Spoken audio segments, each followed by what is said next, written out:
It's the worst refugee crisis since World War II, and a northern Nevada couple just got back from the front lines. We sat down with them after 10 days on the border of Poland and Ukraine. Ben Marjat reports.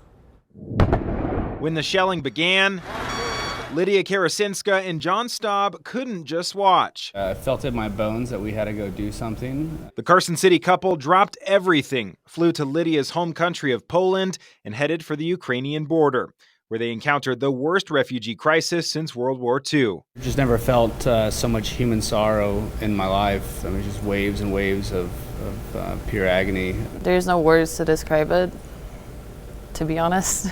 We kept it together just knowing that, we have to do it, and we have to put aside our emotions. In bitter cold conditions, they did whatever they could, serving food, comforting refugees in line, or shuttling the wounded to safety. In their 10-day trip, they crossed the border 19 times. We were taking blankets, shopping carts filled with gas tanks to keep people warm, hot tea, food, anything really that was needed. How has seeing it all firsthand up close change your perspective on the conflict itself and maybe war in general? A war belongs in the 20th century. It has no place in this century.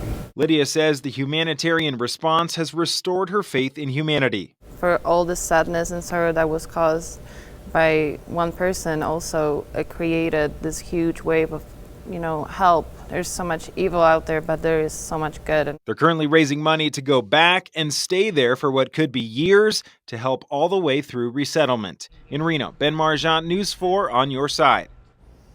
And according to the country's border guard agency, nearly 2 million people have taken refuge in Poland since Russia invaded Ukraine back on February 24th. To donate to John and